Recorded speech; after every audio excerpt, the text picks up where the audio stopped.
సంతానలేమితో బాధపడుతున్నారు కదండి. అయితే మరి ఈ వచనం నమ్మండి, నిరీక్షించండి. ఎందుకంటే దేవుని వాక్యము శక్తిగల వాక్యం. యాకోబు పత్రికలో అంటాడు, లోపల నాటబడి మీ ఆత్మలను రక్షించుటకు శక్తిగల వాక్యం సాత్వికమైన మనస్సుతో అంగీకరించండి అని చెప్పాడు. కాబట్టి దేవుని వాక్యం శక్తి కలిగింది. కొన్నిసార్లు ఆ ఒక్క మాట మన జీవితాల్లో చాలా అద్భుతాలు జరిగిస్తుంది. రాత్రి అంతా వారు చేసింది ప్రభుకు చెప్పారు. మనం కూడా మేము ఎన్నో హాస్పిటల్ తిరిగాము, ఎంతోమంది వైద్యుల దగ్గరికి వెళ్ళాము, ఈ ప్రయత్నం చేసాం, ఆ ప్రయత్నం చేసాం, అయినను నీ మాట చొప్పున అని లూకాసు వార్త 5లో నాడు పేతురు చెప్పినట్లు ప్రభువు తన వాక్యాన్ని మన దగ్గరికి తెస్తున్నప్పుడు నీ మాట చొప్పున అనేది చాలామంది జీవితాల్లో అద్భుతమైన ఫలితాలను తీసుకొని వచ్చింది. ఆ కాలమున యెహోవా వారి కొరకు న్యాయాధిపతులను పుట్టించాను. రెండో మాట ఇందులో, దేవుడు మనలను పుట్టించేవాడు మాత్రమే కాదు, ఆయన మన విషయంలో కలలు కూడా, దర్శనాలు కూడా, ప్రవచనాన్ని కూడా, ఉద్దేశాన్ని కూడా, సంకల్పాన్ని కూడా, నిర్ణయాన్ని కూడా, చిత్తాన్ని కూడా, ప్రణాళికను కూడా, గురిని కూడా ఆయన పుట్టిస్తాడు. పుట్టించాడు అనే దగ్గర న్యాయాధిపతులను పుట్టించాడు అని రాశాడు. అంటే పుట్టించిన వాడే వారు ఏమవ్వాలో కూడా పుట్టించాడు. కాబట్టి ఇదే న్యాయాధిపతుల గ్రంథంలో మనము 13వ అధ్యాయాన్ని గమనించినట్లయితే అక్కడ ఇలా వ్రాయబడింది, వచనం 12.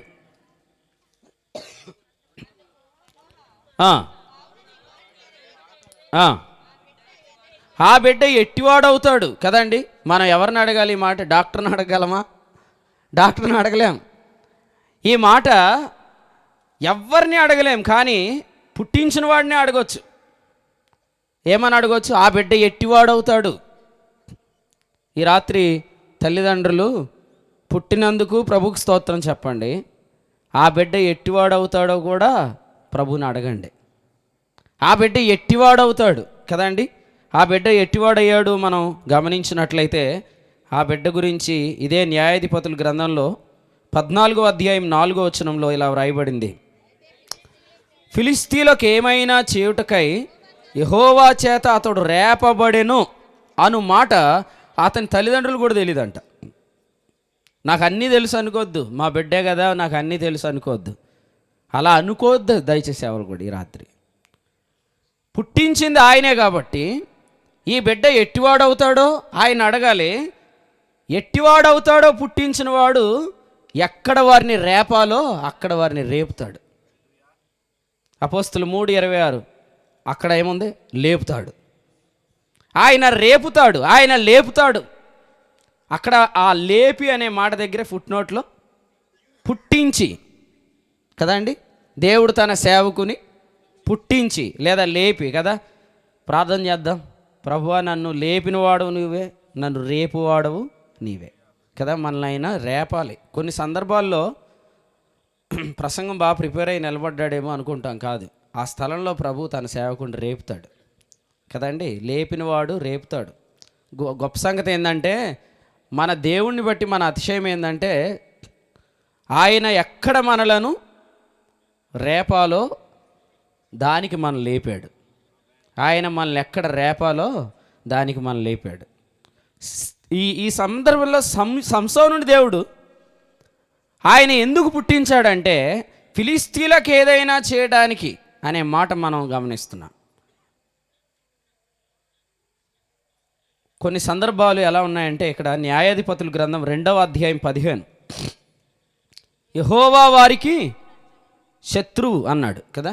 న్యాయాధిపతుల గ్రంథం 2వ అధ్యాయం 15లో ఏముంది? యెహోవా వారికి శత్రువు కదండి. ఈ జనరేషన్లో దేవునితో పోరాడుతున్న వారు ఉన్నారు.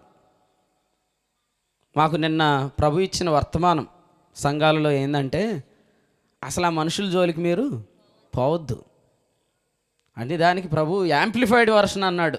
అంటే దాన్ని ఎంత మ్యాగ్నిఫైయింగ్ గ్లాస్ అంటాం కదా, భూతద్దంలో ప్రభు అట్లాగూ ఒక విషయం చెప్పాడు అనమాట. ఏంటంటే, ఆనాడు పేతురుకున్న అభిషేకం, యెరూషలేము సంఘములో ఉన్న ప్రత్యక్షత ఎంత గొప్పదంటే, వారితో అబద్ధమాడిన వాడు వారి జోలికి పోయాడు అనే మాట అక్కడ ప్రభు రాయించాడు.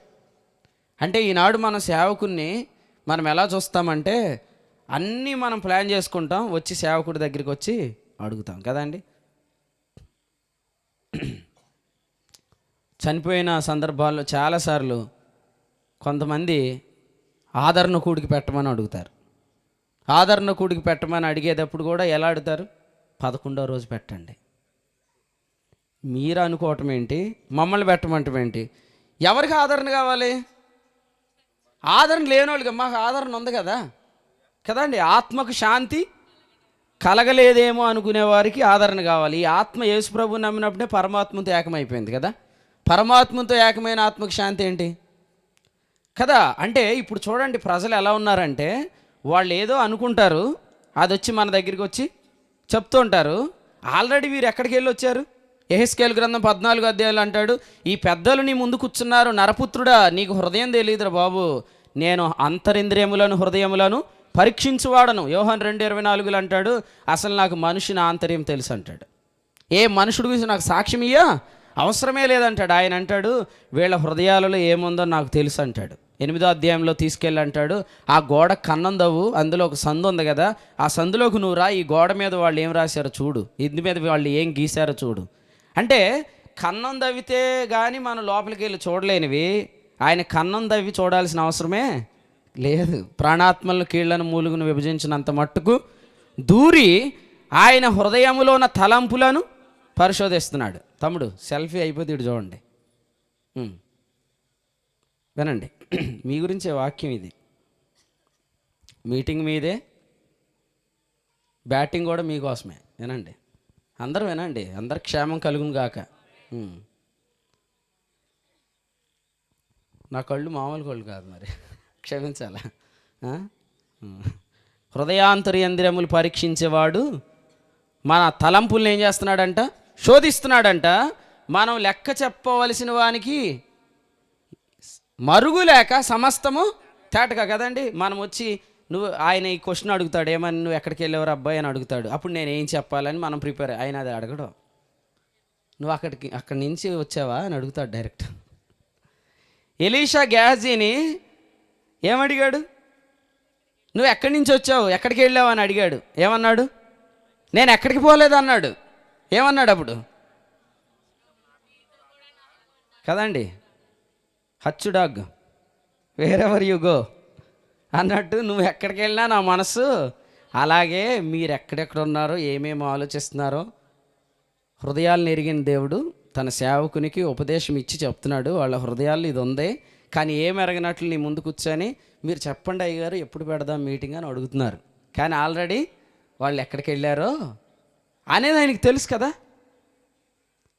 మరి మీరు వినండి, ఇక్కడ న్యాయాధిపతుల గ్రంథంలో అలాగూ కొంతమంది ఏం చేస్తున్నారంటే, రకరకాల మీడియాలు ఉన్నాయి ఇప్పుడు.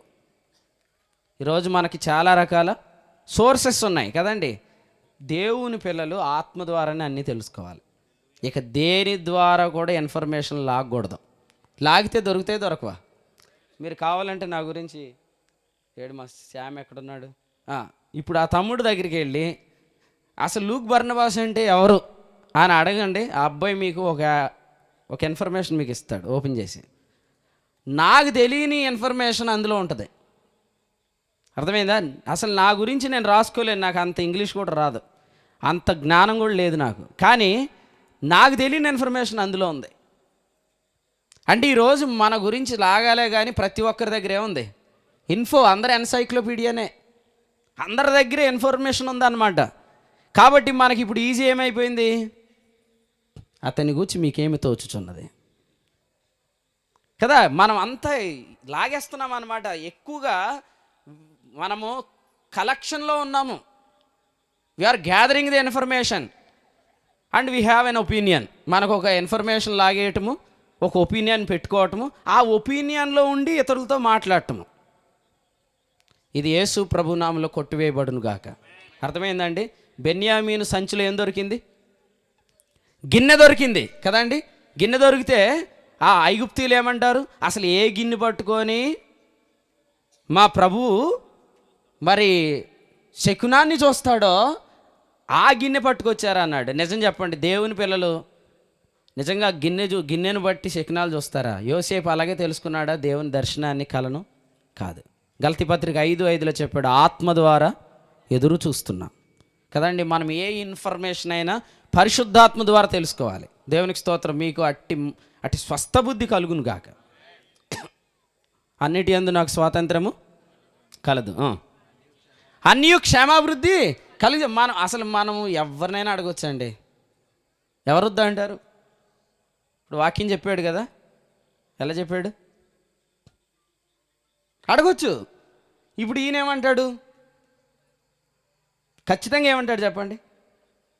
దేవుడు బాగా వాడుకున్నాడు అంటాడు. వాళ్ళ అబ్బాయి కదా, సపోర్ట్ చేసుకుంటాడులే అని మీరు మళ్ళీ దాని కింద కామెంట్ రాస్తారు. వద్దు. వ్యక్తిగతంగా పరిశుద్ధాత్మ ద్వారా తెలుసుకునే పనిలోనికి మనం రావాలన్నమాట. మనకు దేవుడు ఆత్మను ఎందుకు ఇచ్చాడు? ఆత్మ ద్వారానే మనము అన్నీ తెలుసుకోవాలి. ఆత్మ ద్వారా తెలుసుకోకపోతే మనము దేవుని యొక్క పనిని పాడు చేసేస్తాం. ఆ దినాల్లో న్యాయాధిపతుల గ్రంథంలో వారు 10వ వచనంలో మనం చూస్తున్నాము, మరి పితరులందరూ తరము వారందరూ పితరుల యొద్దకు చేర్చబడిరి. వారి తర్వాత యెహోవానైనను ఆయన ఇశ్రాయేలు కొరకు చేసిన కార్యములనైనను ఎరుగని తరం పుట్టింది కదా. ఏ తరం పుట్టిందంట? అసలు వాళ్ళకి కార్యాలే తెలియదంట. కార్యాలు తెలియదంటే వారు ఎవరికి పని చెప్పలేదు? దేవుని ఆత్మకు పని చెప్పలేదు కదండి. కార్యాల గ్రంథం ఏది బైబిల్లో? అపోస్తుల కార్యముల గ్రంథం కదా. ఇంగ్లీష్ బైబిల్లో యాక్ట్స్ అని ఉంది. అంటే ఎవరి కార్యాలు అవి? ఆత్మకార్యాలు. చెప్పండి, ఏ కార్యాలు? ఆత్మకార్యాలు. మనం ఎలా తెలుసుకోవాలి? ఆత్మ ద్వారా తెలుసుకోవాలి. అయితే ఇప్పుడు ఒక జనరేషన్ ఉంది. ఈ జనరేషన్ ఎవరంటే వారు ఆత్మ ద్వారా ఏమీ తెలుసుకోరు. కాబట్టి వారు చాలా ధైర్యముగా వారు ఆనాడు ఆత్మకార్యాల గ్రంథంలో దైవజనుడైన పేతురుతో వారు చాలా సులువుగానే అబద్ధమాడి మోసం చేసే ప్రయత్నం చేశారు. అప్పుడు ఆ అధ్యాయంలో ఏముంది? మీరు ఒకవేళ దేవునితో పోరాడువారగుదురు సుమి. ప్రియులారా వినండి, అసలు దేవుడే మనకు శత్రువు అయితే మన ప్రయాణం ఎలా ఉంటుంది చెప్పండి? అబ్రహాము ప్రయాణమే వెళ్తున్నప్పుడు ఎవరు ఎదురొచ్చారు? మెల్కీసెదెకు 14వ అధ్యాయం కదా. యాకోబు ప్రయాణమే వెళ్తున్నప్పుడు ఎవరు ఎదురొచ్చారు? ఏ అధ్యాయంలో? 32వ అధ్యాయంలో కదండి. మెల్కీసెదెకు ఎదురొచ్చే దేవుని దూతలు ఎదురొచ్చిన ఆ సందర్భంలో వారిద్దరికీ మేలు జరిగింది. మోషే వెళ్తున్నాడు, ఇప్పుడు ఎవరు ఎదురొచ్చారు? దేవుడే ఎదురొచ్చాడు. ఎందుకు? అతన్ని చంప చూడగా అని ఉంది. ఆలోచన చేస్తే మనం అసలు దేవుడు మనకు ఎదురవుతున్నాడంటే మన ప్రయాణం కొనసాగదు. దేవునితో మనం పోరాడితే మన ప్రయాణము కొనసాగదు. సంఖ్యాకాండము 14వ అధ్యాయంలో ఒక మాట మనం చదువుకుంటూ వెళ్దాము. సంఖ్యాకాండము 14వ అధ్యాయంలో దేవుని వాక్యంలో ఏం రాయబడిందో గమనించినట్లయితే వచనం 44 చదువుతారా? ఏ తరం ఇది? మూర్ఖతరము నుండి మీరు వేరై. మనం మూర్ఖుల నుంచి ఏమవ్వాలి? వేరవ్వాలి. వీళ్ళ మూర్ఖత ఏంటంట? నిబంధన మందసం మోషేని వీళ్ళు ఫాలో అవ్వట్లేదు. వారికి నిబంధన మందసము మోషే. ఈనాడు మనకెవరు? పరిశుద్ధాత్ముడు కదండి. మనం అంతా ఆత్మ ద్వారానే కొనసాగాలి, ఆత్మ ద్వారానే తెలుసుకోవాలి, ఆత్మ ద్వారానే. వారు మోషే నిబంధన మందసాన్ని, మేఘాన్ని, మోషేను వారు వెంబడించకుండా వాళ్ళు కొనసాగుతున్నారన్నమాట. ఆ సందర్భంలో ఏం చెప్పాడంటే 42, అది కొనసాగదు. మీ అందరూ మీ ప్రక్కన వాళ్ళకి చెప్పండి, దేవుని ఆత్మ వేరుగా విరోధముగా మీరు చేసేది కొనసాగదు. చెప్పండి, నేను చేయట్లేదని ఎవరైనా చెప్తే అది నాకు చెప్పండి. Very good. చెప్పారా? అందరూ చెప్పారా? ర్యాన్సమ్ చెప్పు. చెప్పావా? Very good. దేవునికి విరోధముగా మనం ఏం చేసినా అది కొనసాగదు. నెక్స్ట్, మీరు సాగిపోకుడి. ఏముంది అక్కడ? అది కొనసాగదు, మీరు సాగిపోకుడి. ఎందుకంటే ఇప్పుడు శత్రువు ఎవరయ్యారు? యెహోవాయే వారికి శత్రువయ్యాడు. ఇప్పుడు చెప్పండి, ఆ కాలమున న్యాయాధిపతులను దేవుడు పుట్టించాడు. అంటే మూర్ఖమైన తరమున్న దినాల్లోనే దేవుడు కొంతమందిని పుట్టించాడు. ఆ తరంలో నువ్వు పుట్టావు, అలాంటి తరంలో మనం పుట్టాం. కాబట్టి ఇప్పుడు మనల్ని ఆయన ఎందుకు వాడుకుంటాడంటే, అసలు దేవునికి విరోధముగా లేచి దేవునికి విరోధంగా మరి ఎవరైతే కొనసాగుతున్నారో ఈ జనరేషన్లో, మరి అటువంటి పరిస్థితుల నుండి రక్షణ పొందటానికి, అటువంటి పరిస్థితుల నుండి తప్పించబడటానికి ప్రభు పుట్టించాడనమాట. చాలా మంచి అనుభవము. మీరు ఆలోచిస్తే న్యాయాధిపతుల గ్రంథంలో వారు నిర్మూలమయ్యారు అనే మాట అక్కడే మీరు గమనించవచ్చు అనమాట. న్యాయాధిపతుల గ్రంథంలో 2వ అధ్యాయం 15వ వచనంలో ఏముంది?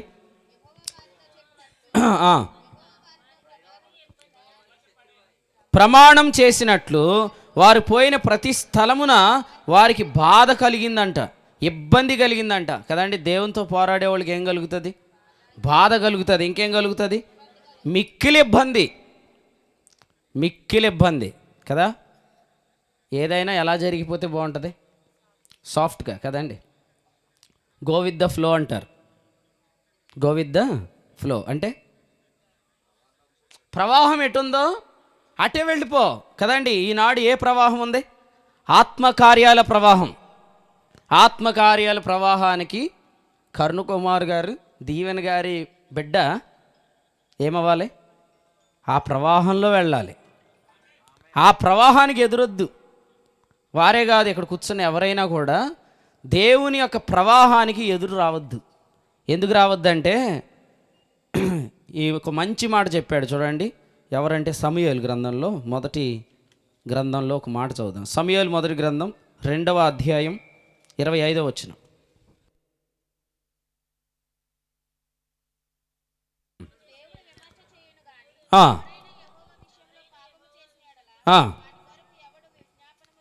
అదన్నమాట. అసలు దేవుని పన్నే పాడు చేసే జనరేషన్కి ప్రభు ఇచ్చిన వర్తమానం ఏంటంటే, అసలు దీని విషయంలో ఇక ఎవరు విజ్ఞాపనం చేస్తారు? ఎందుకు? మరణకరమైన పాపము ఒకడు చేసినప్పుడు ఏం చేయొద్దన్నాడు? వాడి కొరకు ప్రార్థన చేయాలని నేను చెప్పుట్లేదు అన్నాడు. మరణకరము కాని పాపం చేస్తే వాడి కొరకు వేడుకోండి, ప్రభు అతన్ని జీవం దయచేస్తాడు అన్నాడు. కాబట్టి మనము దుర్నీతి పాపములో పడకుండా, దేవుని పనిని పాడు చేసే పాపములో పడకుండా ఉండాలి. ఎందుకంటే దాని కొరకు మరి ఇక్కడ చెప్పినట్లుగా దానికి ఎటువంటి మరి విరుగుడు లేదు, దాని కొరకు ఎవరు విజ్ఞాపన చేయరు అన్నమాట. కాబట్టి ఇటువంటి జనరేషన్లో మనం ఉన్నాము. ఈ తరములో దేవుడు న్యాయాధిపతులను పుట్టించాడు కదా. న్యాయాధిపతులను పుట్టించినప్పుడు నేను 2 మాటలు చెప్పాను మీకు. పుట్టించింది ఆయనే, 2 అసలు ఎందుకు పుట్టించాడు అనే దాన్ని కూడా పుట్టించేది ఆయన. ఎందుకు పుట్టించాడు? న్యాయాధిపతి అవ్వాలని పుట్టించాడు కదా.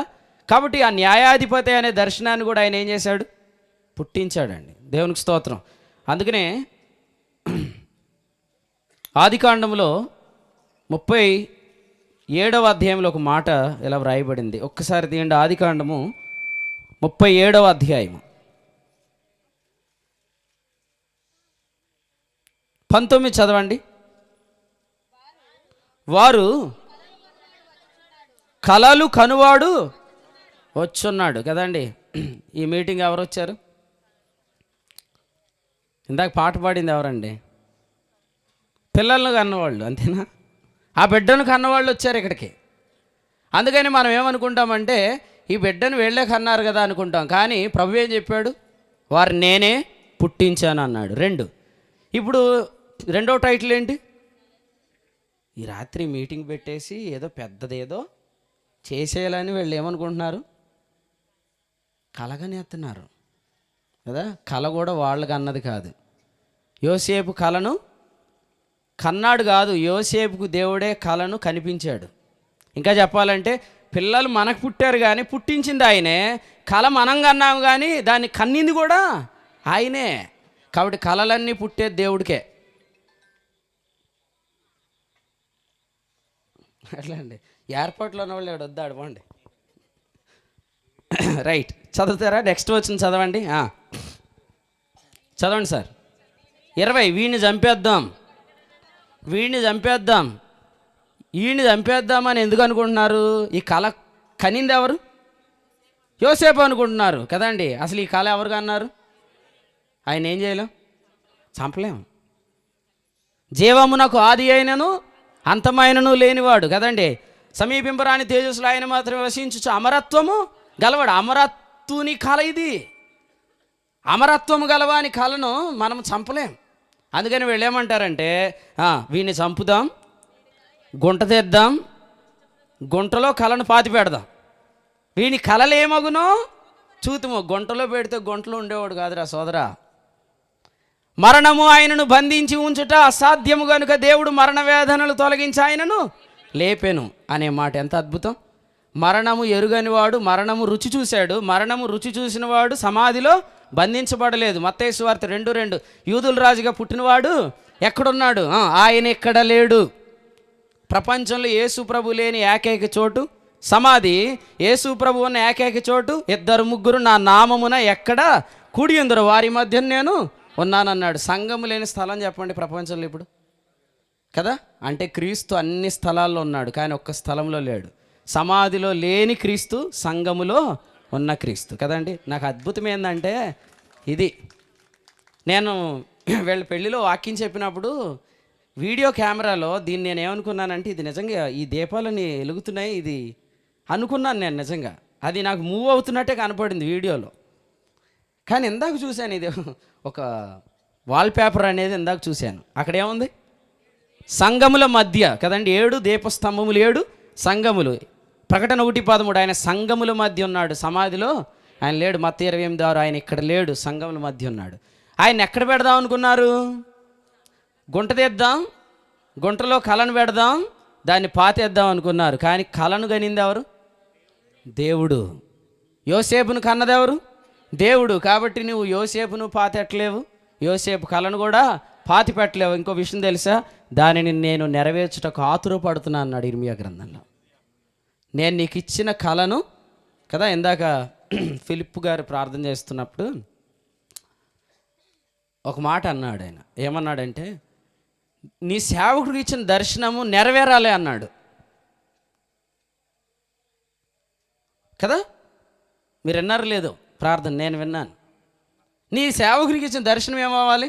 నెరవేరాలి. రూతు గ్రంథం 3వ అధ్యాయం ఆఖరి వచనంలో ఏమన్నాడు?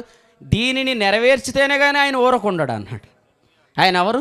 మనకి ఇచ్చిన కళను నెరవేరేదాకా ఊరకుండడు కదండి. వీడు నిద్రపోయేటట్లేడురా ఈ పని అయ్యేదాకా అంటాం కొంతమందిని. ఇప్పుడు మన ప్రభు గురించి మనం ఏం చెప్పాలి? ఆ మనుషుడు ఇది నెరవేర్చే వరకు ఊరకుండడు. కాబట్టి ఇది ఎలా నెరవేరిద్దో నీకు తెలియాలంటే నువ్వు ఊరుకుండు అన్నాడు. నువ్వు టెన్షన్ పడతావు ఎందుకు? కళ ఇచ్చింది ఎవరు? కళ నెరవేర్చాల్సింది ఎవరు? ఖచ్చితంగా నెరవేరుస్తాడు కదా. ఈ కళకు ఎండింగ్ బోర్డు ఏంటో చెప్పాను నేను, మీరు ఎస్ఆర్సీలో విన్నారు లేదు. ఈ కళకు ఎండింగ్ బోర్డు అంటే శుభం కార్డు అంటాం కదా, సినిమాకు శుభం కార్డు అంటారా? ఈ కళకు ముగింపు మాట ఏంటో అనుకున్నారు? ఒక తండ్రి తన కుమారుణ్ణి ప్రభువా అని పిలవటం. అది 3 విషయాల్లో నెరవేరింది. యోసేపును తన తండ్రి ప్రభువు అని ఎరిగి ప్రభువా అని పిలిచే స్థలానికి వెళ్ళాడు. 2, దావీదు కుమారుడైన క్రీస్తును దావీదు 110వ కీర్తన 1వ వచనంలో నా ప్రభువు అన్నాడు. ఇది యేసుప్రభు అడిగారు ఏమని? దావీదు ఆయనను ప్రభు అని చెప్పుచున్నాడే, ఆయన ఎలాగో అతనికి కుమారుడు అని అడిగాడు కదా.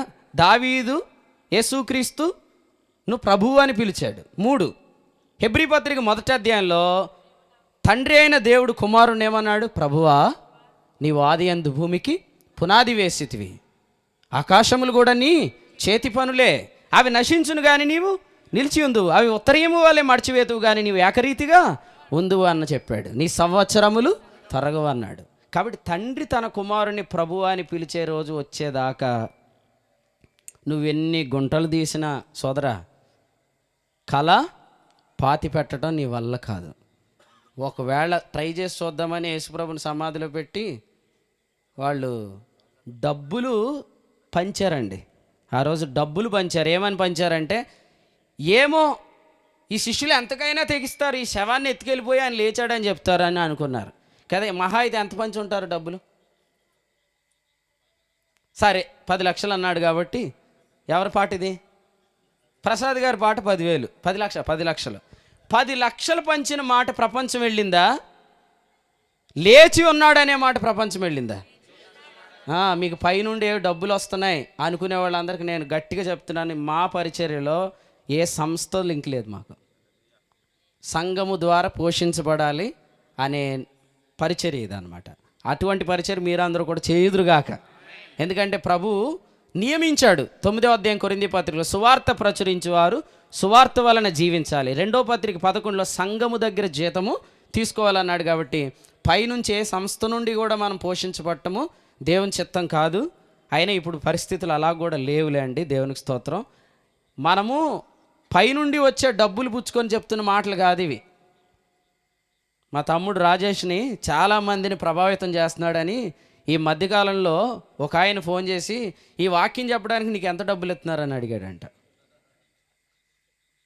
నిన్న ఆదివారం మా సంఘంలో ఒక సహోదరి న్యూజిలాండ్ దేశంలో ఉండి పరిచర్యను వెంబడిస్తున్న సహోదరి సాక్ష్యం చెప్పారు. 29న వారు న్యూజిలాండ్ వెళ్తున్నారు. మళ్ళీ ఎందుకు నేను చెప్తున్నానంటే, నేను ప్రతి ఆదివారం కూడా రాజమండ్రి నుండి హైదరాబాద్ ఆరాధన చూసుకోవడానికి వెళ్ళినప్పుడు ఫ్లైట్కి టికెట్ న్యూజిలాండ్ దేశంలో ఆ సిస్టర్ బుక్ చేస్తారు. కొంతమంది దీన్ని ప్రజల్లోకి వెళ్ళిపోతుంది. ఇప్పుడు చాలామంది యవనస్తులు తిరుగుతున్నారు ఈ వాక్యంలోకి. అందుకనే ఒక డినామినేషన్కి చెందిన వాళ్ళు ఒకటి పుట్టించారనమాట. ఏంటది అంటే, జర్మనీ నుండి వస్తున్నాయి డబ్బులు అని పెట్టారు. నాకు అర్థమైందా? జర్మనీ నుండి వస్తున్నాయి అన్నారు కాబట్టి ఆ సిస్టరే నేరుగా నిన్న నిలబడి సాక్ష్యం చెప్పింది కదా. అందుకే నేను ఏం జ్ఞాపకం చేస్తున్నానంటే, ఇలాంటివి నువ్వు ఎన్ని పుట్టించినా అవన్నీ తుస్సైపోతాయి. ఆడ ప్రభు పుట్టించిన కళ నెరవేరిద్ది. ఈ కళలు కనువాడు అనుకుంటున్నారు కదా, ఇతడు కాదు కలగనింది దేవుడే. ఇది దేవుని బిడ్డే మన చేతిలోకి ఇచ్చాడు. ఆ బిడ్డ పేరు కళ, ఆ బిడ్డ పేరు దర్శనం, ఆ బిడ్డ పేరు ప్రత్యక్షత, ఆ బిడ్డ పేరు రెవల్యూషన్. అది మనకు ఆయన ఇచ్చాడు, దాన్ని ఆయనే కొనసాగిస్తాడు. ఈ వాగ్దానము చేసిన వాడు రోమాపత్రిక 4 దానిని నెరవేర్చుటకు సమర్థుడు కదండి. ఇప్పుడు బిడ్డని ఇచ్చాడు. పుట్టింది ఎవరికి? యేసుప్రభు ఎవరికి పుట్టాడు? మరియ యందు పుట్టాడు కదా. మరియ యందు పుట్టాడు. కానీ వీరెవరంటే, గొర్రె పిల్లను కూడా తేజాలనంత పేదవారు. లూకాసు వార్త 2లో వారు గొవ్వల జతలనైనను పావురములనైనను తీసుకొని రావాలన్న వచనమే పట్టుకున్నారు. కానీ గొర్రె పిల్లను తేవాలనే వచనం వారికి అందదు. ఎందుకంటే వాళ్ళు పేదవారు. కానీ మీరు ఆలోచన చేశారా? ఆ పేదవారికి బిడ్డనిచ్చి ఈ బిడ్డ ఏమవుతాడు? ఆ తల్లితో చెప్పిన మాట సుమియోన్ ఏమన్నాడండి? నాథా అంటాడు పట్టుకొని.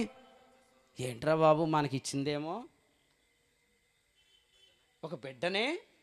మన బ్యాక్గ్రౌండ్ చూస్తే మనం చాలా పేదవారం, యోదయలో కూడా వసించలేక గలిలయలో పెరుగుతున్న వారం. మనకిచ్చి ఇప్పుడు పెద్ద పెద్ద మాటలు మాట్లాడుతున్నాడు. ఇప్పుడు ఏదైనా ప్రోగ్రాం పెట్టమంటే డబ్బులు ఎక్కడ అడగాలి, ఎవరిని అడగాలి, మనం ఎలా పెట్టాలి?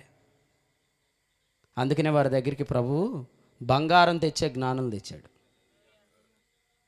ఈ బిడ్డ ఎట్టివాడవుతాడో మీకు చెప్పినప్పుడు మీరు ఇంకేమీ చూసుకోవద్దు. ఈ బిడ్డని పెంచేది కూడా దేవుడే. అతనికి కావలసినవన్నీ ప్రభు తీసుకొని వస్తాడు. తూర్పు దేశపు జ్ఞానులు బంగారం తెచ్చినప్పుడు అసలు మరియా యోసేపులు ఏమైపోయి ఉంటారు? అక్కడ ఈ మాట ఉంది మత్తయి సువార్త 2. వారు అత్యానంద భరితులు ఇంట్లోకి వచ్చారు. కానీ వీళ్ళ అతి ఆచారానికి కదండి, అత్యంత ఆచారానికి వీళ్ళు గురైపోయి ఉంటారు. ఎందుకంటే మీరు న్యాయాధిపతుల గ్రంథంలో మీరు చదివితే 13వ అధ్యాయంలో ఒక మాట చదవండి. న్యాయాధిపతులు వాళ్ళు ఏమడిగారు? ఈ బిడ్డ ఎట్టివాడవుతారు అని అడిగారు కదా. రైట్, ఒకసారి చదవండి. 13వ అధ్యాయం 12వ వచనం. అందుకు మనోహ, కావున నీ మాట నెరవేరినప్పుడు ఆ బిడ్డ ఎట్టివాడవుతాడు, అతడు చేయవలసిన కార్యం ఏంటో తెలుపుమని మనం చేశారు కదా. రైట్, నెక్స్ట్ ఇప్పుడు 17 చదవండి. దేవునికి స్తోత్రం. అసలు మనోహ కాన్సన్ట్రేషన్ అంతా ఎక్కడ ఉంది? నీ మాట నెరవేరినప్పుడు ఈ బిడ్డ ఎట్టివాడు అవుతాడు. 2, నీ మాట నెరవేరినప్పుడు, నీ మాట నెరవేరిన తర్వాత మేము నేను సన్మానించాలి. మరి నీ పేరు సన్మానించాలి, ఫ్లెక్సీ కొట్టించాలంటే నీ పేరు రాయాలి కదా. ఆ రోజు అంటే నెరవేరిద్దా అని అడిగాడా? నెరవేరిన తర్వాత అన్నాడా? దేవుడు నీకు చెప్పిన ఏ మాట అయినా నెరవేర్చి తీరుతాడంతే. నువ్వు విశ్రాంతిలోకి రావాలి. మనోహ అంటే అర్థం ఏంటంటే, నోవాహ్ అనే దానికి ముందు మేం అనే ఒక వర్డ్ యాడ్ చేశారు. మనోహ అంటే కూడా రెస్టే. కదా. దేవుడు తన పనిని ఖచ్చితంగా నెరవేర్చి తీరుస్తాడు. నాకు చూపించాడన్నా, కానీ ఇప్పుడు అన్నీ వేరువేరుగా నో, ఆయన చూపించాడంటే దాన్ని పూర్తిగా నెరవేర్చేదాకా ఈ మనుషుడు ఊరకుండా. అసలు ఆయన ఎలాంటి వాడంటే ఆ పని చెప్పాడంటే ఆయన చేసి పడేస్తాడు అంతే. అటువంటి దేవుని కలిగిన మనం ఎంత ధన్యులమండి. దేవునికి స్తోత్రం. అసలు కొంతమందికి ఏ కాలాగా అనట్లేదు, మీకు ప్రభు గర్భం తెరుచునుగాక. మీరు ఎక్కడో మహాత్ములు దూషించి పడేసి ఉంటారు. యేసు ప్రభు నామములో ఒప్పుకోండి, ప్రభు తప్పకుండా ఇప్పుడే. ఎవరి దగ్గర ఒప్పుకోక ప్రభు దగ్గర ఒప్పుకోండి. మహిమలను మహాత్ములను దూషిస్తే మేకాలకు పట్టిన గతి పడుతుంది మనకి. మహాత్ములు మన దృష్టికి ఎలా ఉంటారు? వెర్రివాళ్ళుగానే ఉంటారు, అవునా కదా. దావీదు ఎవడు? యెషయా కుమారుడు ఎవడు అన్నాడు కదండి. యెహోవా ఎవడు? నేను ఆయనను ఎరగనన్నాడు. యోసేపుని ఎరుగని ఒక రాజు, యెహోవాను ఎరుగని ఒక తరం కదండి. కదా, ఈరోజు మహిమలు ఎవరో మనకు అర్థం కావట్లేదు. దావీదు నాట్యం చేయగానే ఈమెకి వచ్చేసింది అన్నమాట దురాత్మ. వచ్చేసి ఏమంటుంది? అసలు దావీదు రియాక్షన్ ఎలా ఉంటుందంటే మనం అనుకుంటాం చాలా సాఫ్ట్గా ఉంటుందని. ఏమంటాడు తెలుసా? అసలు దేవుని సన్నిధిలో ఉండకుండా మీ నాన్నే మీ ఇంటి వారిని ఎవరైతే విసర్జించాడో ఆ దేవుడు అన్నాడు. అంటే ఆయన ఎంత ఆత్మవేషంతో మాట్లాడాడంటే అసలు మీ నాన్న దేవుడు గెటౌట్ అన్నాడు, అర్థమైందా అని అప్పుడు ఉపయోగించాడు. ఇప్పుడు అదే దురాత్మ ఈమె మీదకి వచ్చి ఇప్పుడు ఈమె కూడా దూషించింది కదా. అందుకనే కొంతమంది అడుగుతారు, ఏంటన్నా మాకు వరం రావట్లేదు, ఏంటన్నా మాకు కల కూడా రావట్లేదంటే నీ గర్భము తెరిచేవాడు నీతో మాట్లాడుతున్నాడు ఈ రాత్రి. ప్రభు ఖచ్చితంగా గర్భము తెరవగలడు, మూయగలడు. ఆదికాండం 20లో మూసాడు, 21లో తెరిచాడు. 20లో మూసాడు, 21లో తెరిచాడు. ముయ్యటానికి ఎవరు కారణమో ఆ వ్యక్తిని పిలిపించుకొని ప్రార్థన చేయించుకోమన్నాడు. అసలు ఎలా ఉంటుంది చెప్పండి? పాస్టర్ గారు నేను మిమ్మల్ని తిట్టానండి, ఇప్పుడు మీరు నాకు ప్రార్థన చేయండి అనే మాట మనకు గొప్పది కదా. అవసరమైతే పిల్లలే అవసరం లేదు, ఆయన పిలిచేది లేదు. అవసరమైతే నువ్వు ప్రార్థన చేయి. నువ్వు కూడా ఆయన దగ్గర నేర్చుకున్నా అంటే వాకి నువ్వు చేయి. ఆయన్నే పిలిపించు, అబ్రహామును పిలిపించు, అతడు ప్రవక్త కదండి. అసలు అందరూ ఆదికాండం 20కి వస్తే ఏం మాట్లాడతారు? అబద్ధమాడిన అబ్రహాం అంటారు టైటిల్. కానీ పరిశుద్ధాత్ముడు అక్కడ ఉంచిన వర్తమానం ఏంటి? ఫస్ట్ టైం దేవుడే తన నోటితో అబ్రహామును ప్రవక్త అని సంబోధించాడు. అబ్రహామును పిలిచి ప్రార్థన చేయగానే దేవుడు ఆ ఇంటిలో ఉన్న గర్భములన్నీ తెరిచాడు. దేవుడు ఇక్కడ ఉన్న వారందరి ఓటలు విప్పునుగాక, మీకు కూడా ఇక్కడ నుంచి కళలు కలుగునుగాక. కళనిచ్చిన దేవుడైతే దాన్ని నెరవేర్చేదాకైనా ఊరకుండా మన ఇంటికి తిరుగుతూ ఉంటాడు. ఏట్రా బాబు ఇచ్చిన డబ్బులు కొంత ఏడు పొద్దున వచ్చేస్తున్నాడు రాత్రి వచ్చేస్తున్నాడు అంటాం చూసారా. దేవుడు కలిస్తే ఆయన దూతలందరూ మన చుట్టే ఉంటారు. అది నెరవేరే ప్రోగ్రాము చేస్తారు కదండి. మిషన్స్ వచ్చేస్తే ఉదయం కాలం కల్లా మిషన్స్ వచ్చేస్తాయి. ఏంటంటే మరి రోడ్డు శాంక్షన్ అయింది బ్రదర్, మరి మిషన్లే ఉంటాయి ఇక్కడ కొన్ని రోజులు, నీ సామాన్లు లోపలెట్టు, మెట్టు కొట్టు, రోడ్డు పడ్డాక మళ్ళీ అయ్యి మెట్టు. అలాగూ దేవుడు ఏం చేస్తాడు? నీ సామాన్లు లోపల పెట్టు. నీకు దేవుడు కాలిచ్చాడు కదా, దాన్ని నెరవేర్చడానికి పరలోకంలో మిషన్స్ పంపించాడు. ఇవన్నీ నెరవేరు వరకు కదండి. దేవునికి స్తోత్రం.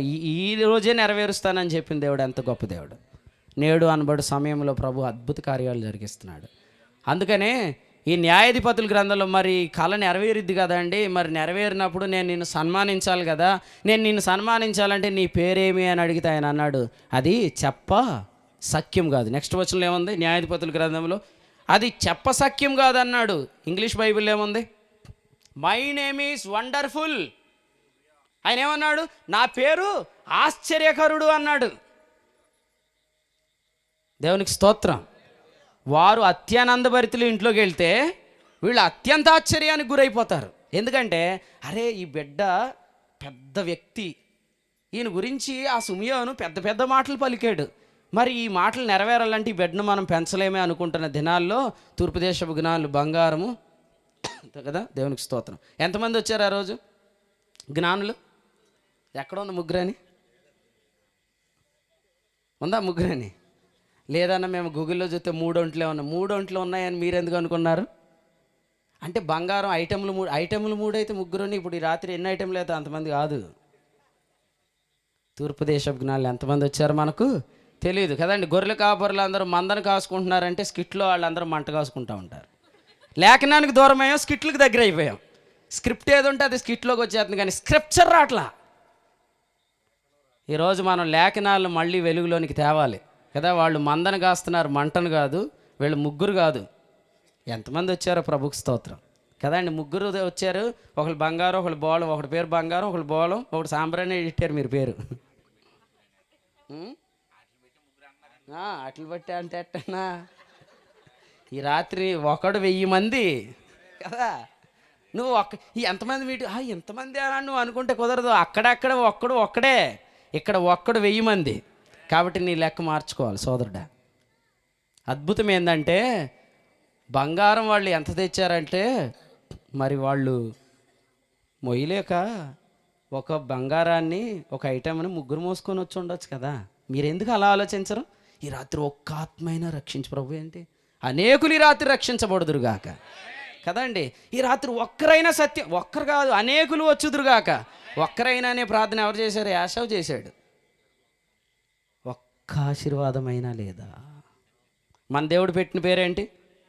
ఫాదర్ ఆఫ్ మల్టిట్యూడ్స్, అనేకులకు తండ్రి. మన ప్రభు యొక్క పేర్లు అన్నీ అనేకులు అనేదే ఉంది. మనం కూడా అనేకులు అనే దానిలోకి వద్దాం. ఒక్కరైనా కాదు, ఒక్క పాప అయినా కాదు.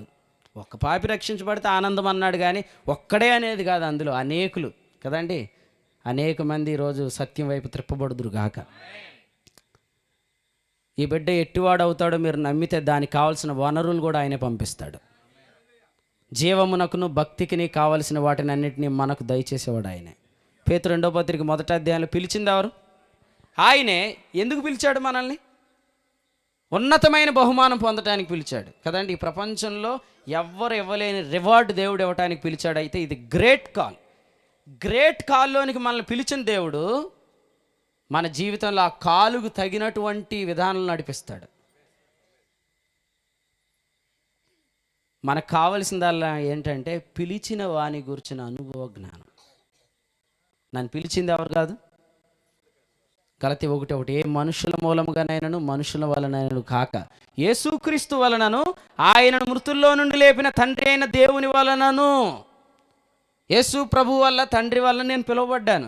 కాబట్టి నన్ను పిలిచిన వాడు ఎందుకు పిలిచాడో, ఆ పిలిచినోడిని కూర్చుని అనుభవ జ్ఞానం సంపాదించే కొద్దీ ఆ జ్ఞానం మూలముగా దైవశక్తి జీవమునకును భక్తికి కావలసిన వాటిని అన్నిటినీ కదండి. ఇదివరకు మన భక్తికి ఏం కావాలి? పూజకి ఏం కావాలండి? పువ్వులు కావాలి, చెప్పండి. కొబ్బరికాయ కావాలి. విమర్శ కాదు, ఆలోచన చేయండి, అర్థం చేసుకోండి. అగరొత్తులు కావాలి. ఇప్పుడు భక్తికి ఏం కావాలి? తలంపులు కావాలి. భక్తికి ఏం కావాలి? ప్రత్యక్షతలు కావాలి కదండి. ఏమి తెచ్చి నిన్ను దర్శింతునయ్యా, ఏ రీతిగా నిన్ను పూజింతునయ్యా. ఏమి తెచ్చి నిన్ను దర్శింతునయ్యా, ఏ రీతిగా నిన్ను పూజింతునయ్యా. మేక గ్రంథంలో ఈ ప్రశ్న ఉంది. ఏమి తెచ్చి నిన్ను దర్శించాలి, ఏ రీతిగా నిన్ను పూజించాలి కదండి. ఇదివరకు మనం ఏదో ఒకటి పట్టుకొచ్చి దేవుని దర్శించాలనుకున్నాం. కానీ ఈరోజు ప్రభు మనల్ని వర్తమానాలతో రమ్మంటున్నాడు. ప్రత్యక్షత రావాలి. యోసేపు గురించి సహోదరులు వచ్చి ఎవరితో మాట్లాడుతున్నారు? తండ్రితో. అదే ఆరాధన. యేసుక్రీస్తు గురించి మనం వచ్చి తండ్రితో మాట్లాడటం ఆరాధన. ఆరాధన అంటే ఏంటి? యేసు ప్రభు గురించి ఈరోజు నీకు ఏం అర్థమైందో ఆ తలంపులతో దేవునితో మాట్లాడటమే ఆరాధన. అంతేగాని దేవుడు ఇప్పుడు ఆరాధనకు అగరత్తులు కాదు, ఆరాధన కొబ్బరికాయ కాదు, ఆరాధనకి ఇప్పుడు వస్తువులు కాదు, పువ్వులు కాదు, ఇప్పుడు ఆరాధనకు తలంపులు. ఎందుకంటే ఆరాధన ఒకప్పుడు పర్వతం మీద జరిగింది, ఆరాధన ఒకప్పుడు పట్టణంలో జరిగింది. కానీ ఇప్పుడు ఆరాధన ఎలా జరుగుతుంది? ఆత్మతోనూ సత్యముతోనూ. ఎందుకంటే మనం ఆరాధించే దేవుడు ఎవరు? ఆత్మ గనుక.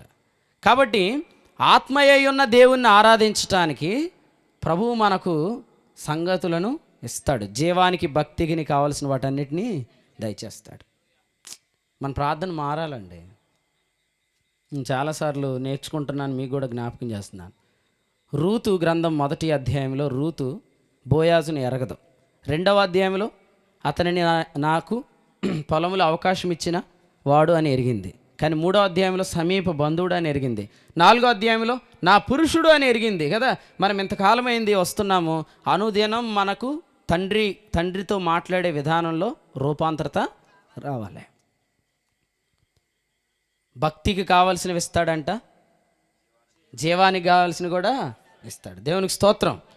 నేను ఇంకో మాట మీకు ఆదరణకరంగా ఉంటాక చెప్తాను. భక్తికి కావాల్సినవి ఇస్తున్నాడని మనకు తెలుస్తుందా లేదా? నాకైతే తెలుస్తుంది. ఎలా తెలుస్తుందంటే, మీకు పిల్లలు ఎక్కువ మంది ఉంటే మీరు వెంటనే ఏం చేయాలి? ఉదయం లేచి అందరికీ వండి పెట్టాలి లేదా? కొంతమంది ఎప్పుడు తిన్నవాళ్ళు కూడా ఒక్కోసారి నిద్ర లేవగానే ఏమంటారు? అన్నం అంటారు కదా. బిస్కెట్లు తినేవాడు కూడా ఒక్కోసారి అన్నం అడుగుతాడు. అది పెట్టేదాకా ఒప్పుకోడు. అందుకని మనకు ఎంతమంది ఉంటే వాళ్ళకి తగినటువంటి వంట చేయాలి. ఇప్పుడు ఈ పరిచర్లు ఎంతమంది ఉన్నారంటే, వాళ్ళు పొద్దుట 5 గంటలకు దూరేస్తారు జూమ్ కొడుకులో. దూరేసి మా నాన్న ఏం వండాడు, ఏం పెడతాడు అని ఆవురావురమంట చూస్తారు. మరి వీళ్ళందరికీ వండి పెట్టాలంటే వర్తమానం ఉండాలొద్దా? వర్తమానం ఇస్తే ఉంటారా? వర్తమానం లేకపోయినా ఉంటారా? వర్తమానం వస్తేనే ఉంటారు. ఎందుకంటే మరి ఇక్కడ మీరు ఇన్ని వారాలు వస్తే మగపిల్లోడు పుడతాడని భక్తి కాదు ఇది.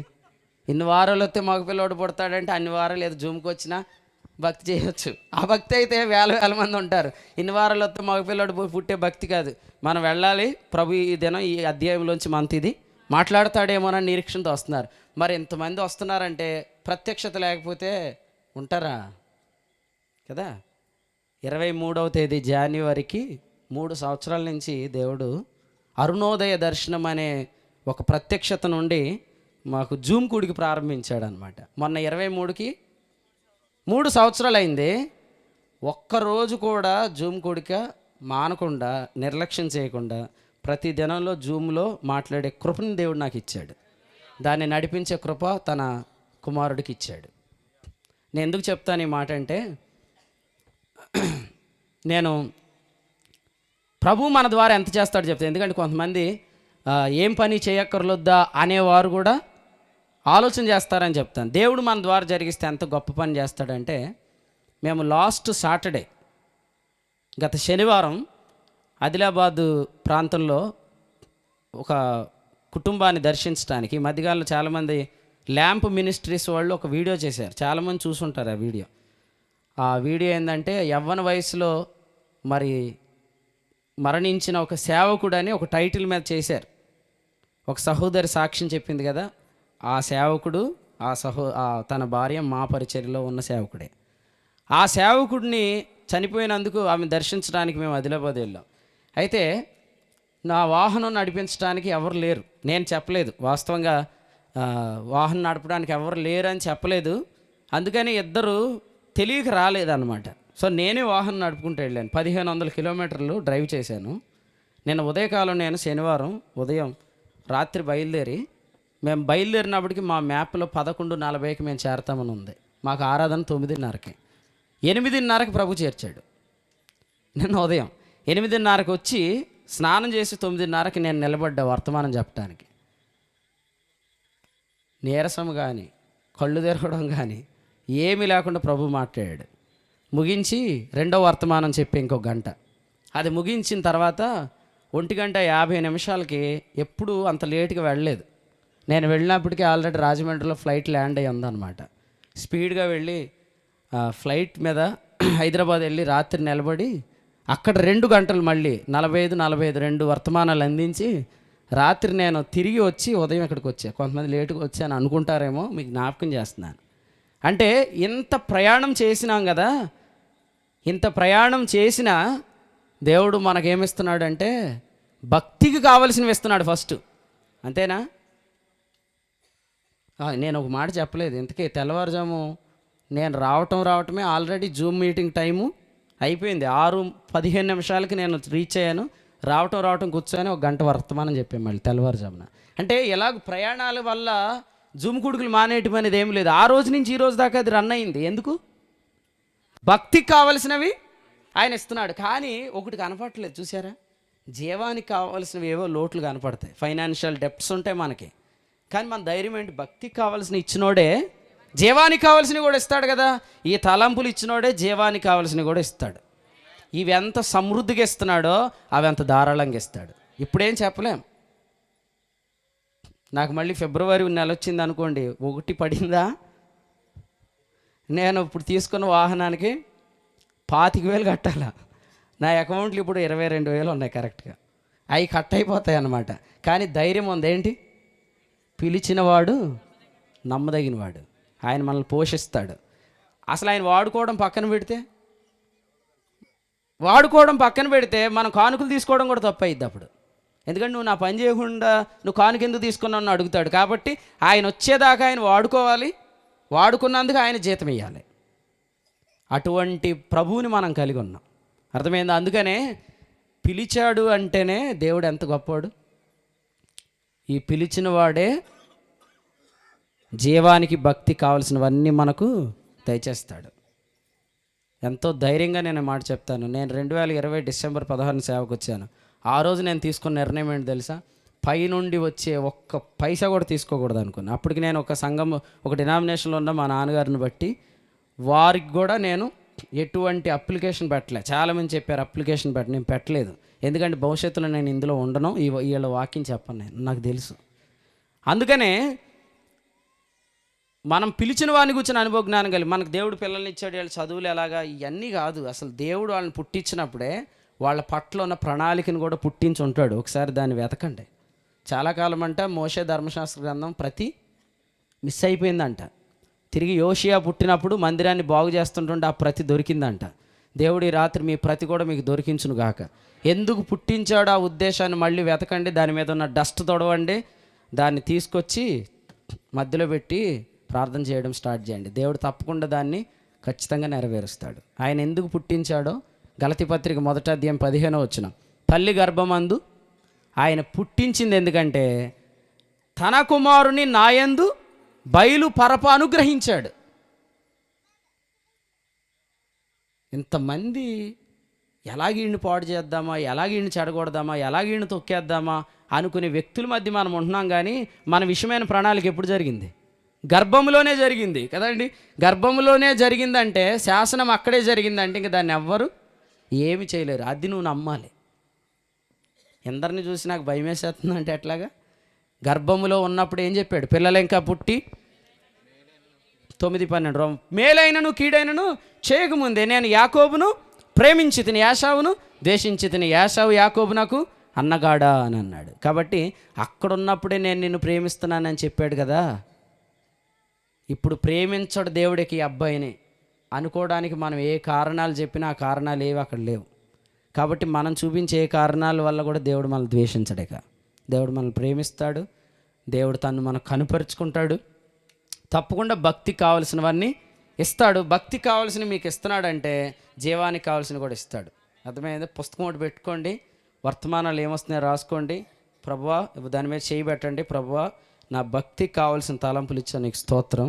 ఇదే నీవు జీవానికి కావాల్సిన కూడా ఇస్తావు అని నమ్మటమే. ఖచ్చితంగా అన్ని వనరులు దేవుడు తీసుకొస్తాడు. సాయంకాలమున ఆదికాండం 24:43 పొలములో ధ్యానింప బయలు వెళ్ళాడు. ఎవరు? ఐజక్ గారు, ఇస్సాకు కదండి. దూరము నుండి ఏమొస్తున్నాయంట? ఒంటెలు వస్తున్నాయి కదండి. ఒంటెల మీద ఏమొస్తుంది? మన జీవితంలో ఉన్న దుఃఖాన్ని నివారించే ప్రణాళికలు వస్తున్నాయి. ఎంత అద్భుతం! ఇస్సాకు రెబ్కాను పరిగ్రహింపగా ఆమె అతనికి భార్య అయింది. రెబ్కాను ఆయన చేర్చుకున్నాడు. అప్పుడు తన తల్లి విషయమై దుఃఖ నివారణ వచ్చింది. ప్రతిరోజు మీరు ధ్యానించడానికి బయలు వెళ్తే మీకు ఒంటెలు కనపడతాయి. ఆ ఒంటెల మీద ఏమేమి వస్తాయి? ప్రణాళికలు, ప్రత్యక్షతలు. ఇవి మన జీవితాల్లో దుఃఖాన్ని నివారణ చేస్తాయి. ఏ బాధ ఉన్నా, ఏ దుఃఖం ఉన్నా యేసు ప్రభు నామంలో ప్రతిదినం ఆ దుఃఖాన్ని ప్రభు నివారించగలడు. బాధలో అయినా ఆయన నిరీక్షణ ద్వారంగా చేయగలడు. శ్రమగలలో అయినా ఆయన నిరీక్షణ ద్వారంగా చేయగలడు. ఇటువంటి అద్భుతమైన విషయం అన్నమాట. అందుకని ఆయన అన్నాడు, నీ పేరేమంటే ఏమన్నాడు? అది చెప్ప సఖ్యం కాదు. ఇంగ్లీష్లో ఏముందని చెప్పాను? నా పేరు యెషయా గ్రంథం 9:6 ఆశ్చర్యకరుడు, ఆలోచనకర్త, నిత్యుడగు తండ్రి, సమాధానకర్తయగు అధిపతి, బలవంతుడైన దేవుడు. అద్భుతం కదా. ఆయన పేరు ఆశ్చర్యకరుడు. ఆయన మన జీవితంలో ఎన్నో ఆశ్చర్యకార్యాలు చేస్తాడు. నెక్స్ట్ వచనం చదవండి. న్యాయాధిపతుల గ్రంథం 13వ అధ్యాయం 19వ వచనం చదువుదాం. 18లో ఏమన్నాడు? నీ పేరేమంటే అది చెప్పసఖ్యం కాదన్నాడు. నెక్స్ట్ 19 మనోహ నైవేద్యము ఒక మేక పిల్లను తీసుకొని ఒక రాతి మీద యెహోవాకు అర్పించెను. మనోహయు అతని భార్య చూచుండగా ఆ దూత ఇప్పుడు చెప్పండి, ఆయన పేరు, ఆయన కార్యాలు. దేవునికి స్తోత్రం. నీ పేరు, నీ కార్యాలు. ఆయన పేరు ఎరిగితే చాలు, ఆయన కార్యాలు ఎరిగినట్టే. మన దేవుడి పేరేంటి చెప్పండి? మన దేవుడి పేరేంటి? ఆశ్చర్యకరుడు. అలాగైతే ఆయన ఖచ్చితంగా ఆశ్చర్యకార్యాలే చేస్తాడు. యోవేలు 2:25 వింత కార్యాలు చేస్తానన్నాడు. ఈ అధ్యాయంలో ఉన్న దానిలోంచి నేను ఒక పాట రాశాను. నీవు నన్ను చంపగోరినా ఇట్టి సంగతులు వినిపింపవు, నిరాకరింప చూసినా వింత కార్యములు కనుపరచవు. ఉగ్రత లేదయ్యా స్వాస్థ్యమా స్తోత్రము, నిత్యము దీవెనే కరుణాపీఠమా స్తోత్రము. అలా పాడాను, ఎందుకంటే మరి కరుణ కుమారు దీవెన కదా, అలా అయినా లేదు, అది పాడాను, అది ఇంకో చరణంలో. అది దేవునికి స్తోత్రం. నీవు నన్ను చంపగోరిన ఇట్టి సంగతులు వినిపించవు, నిరాకరింపి చూసిన వింత కార్యాలు. దేవుడు మన జీవితంలో వింత కార్యాలు చేస్తాడు. దీని వినువారి చెవులు గింగురుమనును గాక కదండి. చెవులో గింగురుమనిపోతుంది ఒక్కొక్కరికి. ఎందుకు? కార్యాలండి. ఏ కార్యాలు చేస్తాడు? ఆశ్చర్యకరుడు ఆశ్చర్యకార్యాలే చేస్తాడు. వింత కార్యాలు చేస్తున్నాడు. ప్రభుకు స్తోత్రం. ఈ రాత్రి ఎవరైనా ఇక్కడ కూర్చుంటే మీకు వింత కార్యం చెప్పమంటారు. నీవు పోగొట్టుకున్న సంవత్సరముల పంట నేను నీకు మరలిస్తానన్నాడు. I will restore the time అన్నాడు. చాలా తక్కువ సమయం ఉంది, కానీ మన మధ్యలో ఉన్న ప్రభు ఎవరంటే టైం రిస్టోరేషన్ చేయగలిగిన వాడు. మనందరికీ చాలా కోరికలు ఉంటాయి కదా, టైం కొంచెం వెనక్కి వెళ్ళిపోతే ఎంత బాగుంటుంది, టైం అలా వెనక్కి వెళ్ళిపోతే ఎంత బాగుంటుంది కదా. నిజంగా మీకు చెప్పనా, క్రీస్తు న్యాయపీఠం దగ్గర మనము టైం మెషిన్లోకి ఎక్కినప్పుడు, అలా చెప్తా, టైం మెషిన్లోకి ఎక్కుతామన్నమాట. అప్పుడు నీవు మొదట నుండి ప్రభువు నిన్ను వాడుకొని నీ ద్వారా జరిగించిన కార్యాలన్నిటిలో కూడా నిన్ను నడిపించి, ఇది చేసినందుకు ఇదిగో నీకు ఇది బహుమానం, ఇది చేసినందుకు, ఇవన్నీ మనం మర్చిపోతాం. ఆ రోజు ప్రభు మనల్ని ఎలా వాడుకున్నాడో అన్నీ మర్చిపోతాం. కానీ ప్రభు నామమును బట్టి మీరు చూపిన ప్రేమను మరచుటకు ఆయన అన్యాయస్తుడు కాదు. అవన్నీ ఆయన గుర్తు చేస్తాడు. అంటే మనం ఇప్పుడు వెళ్ళలేని స్థలాలకు మళ్ళీ వెనక్కి అయినా తీసుకొని వెళ్ళగలడు. ఇంకో గొప్ప సంగతి ఏంటి తెలుసా? ఆదికాండంలో 99 ఏండ్ల వాడు పరిగెత్తేస్తున్నాడంటే ఎన్ని సంవత్సరాలు వెనక్కి వేసాడు. ఇప్పుడు బాగా స్పీడ్గా పరిగెత్తగలిగిన వయసు కలిగిన వాళ్ళు ఎవరు ఇక్కడ? శ్యామ్ అన్నారు. ఎంత తమ్ముడు నీ వయసు ఎంతరా? నువ్వు మేజర్ కదా, మైనరేనా? బండి మీద వస్తే కనబడి పట్టుకోండి, ఓకేనా? దేవుడు ఆదికాండం 18లో 18 ఏండ్లకు తెచ్చాడు అబ్రహాం. అనొచ్చా? ఇప్పుడు తెచ్చాడు లేదా? ఎంత వేగంగా పరిగెత్తాడండి. అక్కడ మనం అర్థం చేసుకోవడానికి అబ్రహాం వయసుకి ఒక చిన్న కీవర్డ్ ఉంది. ఏంటి? లేత దూడ. ఏ దూడ? అసలు ఆ లేత దూడను సిద్ధపరచమన్నాడు కదా. లేత దూడ అంటే ఏది మాస్టర్ అని అడిగాడు అనుకోండి, నాలా ఉన్న దూడ అన్నాడు. నాలో నేను ఎంత లేతగా ఉన్నానో అంత లేత అయిన దూడ, నేను ఎంత వేగంగా ఉన్నానో అంత వేగంగా ఉన్న దూడ. నేను ఎలాగో సిద్ధం చేయాలి, నేను ఎంత వేగంగా పరిగెత్తానో త్వరగా నువ్వు సిద్ధం చేయి. పనివాడికి అప్పగించకవాడు దాన్ని త్వరగా సిద్ధం చేశాడు. దేవుడు మనల్ని వెనక్కి తీసుకెళ్ళగలడు. అర్థమైందా? పొట్ట అనుకుంటున్న వారులేరా, మొలకలు తింటున్న వారులేరా, దైవభక్తి ఇప్పటి జీవం విషయంలో కూడా ప్రయోజనకరమైంది. అసలు మీరు దైవభక్తి అనే సాధనలోకి వస్తే అది ఇప్పటి జీవం విషయంలో కూడా మహిమదేహం ధరించుకున్నా కాదు, దేహంలో కూడా దేవుడు ప్రయోజనకరంగా చేస్తాడు. ఎంత చురుకుదనం, ఎంత యవ్వనం కదండి. ఏం తింటున్నారు మీరు అని అడిగితే మనం ఎంత ధైర్యంగా చెప్తాం? దేవుడికి అర్పించింది అంటున్నాం మేము. పితరులు మన్నాను తినినను చనిపోయిరి, కానీ నన్ను తినువాడు నా మూలముగా జీవించును. ప్రతి ఆదివారం ఎందుకు వెళ్ళిపోతున్నాం మనం ప్రభు సన్నిధికి పరిగెత్తుకొని? మమ్మల్ని భోజనానికి పిలిచారండి. ఎవరు? దేవుడు వారి సన్నిధికి పోతున్నాం. ఆయనతో కలిసి కూర్చొని తినే భోజనం, అది యేసుక్రీస్తు ప్రభు అనే భోజనం. అది దేవునికి అర్పించబడిన భోజనం. అందులో కళంకము లేదు. దేవునికి స్తోత్రం. లేవికాండం 22:22లో రాయబడింది, అందులో గడ్డ లేదంట, గజ్జి లేదంట, కొరుకుడు లేదంట, అందులో ఎటువంటి లోపము లేదంట. దేవునికి స్తోత్రం. ప్రపంచంలో ఎంత మంచి ఫుడ్ ఏ రెస్టారెంట్లో దొరికిద్దండి? అంత మంచి ఫుడ్ తిన్నా కూడా మనం వంగిపోయిన నడుము కదండి, మోకాళ్ళు నొప్పులు, ఇవన్నీ యేసు ప్రభునాలు దూరమోగును గాక. మనం చెప్పాలి ఏం తింటున్నారు అంటే యేసు ప్రభుని తింటున్నాం, కళంకం లేని అవయవాలు తింటున్నాం కదండి. మనకు అసలు ఏదైనా బలహీనత రాగానే ముందు రెడీ అయిపోతారు కొంతమంది, ఏమని అన్నా ధూపం దూరంగా వేయండి, వాటికి ధూపం మాకు పడదాం. రైట్, వినండి, మీకు ఒక మాట చెప్తాను వినండి. మనకి ఏదైనా బలహీనత ఉంటే ఫస్ట్ ఎక్కడికి పోతారు అందరూ?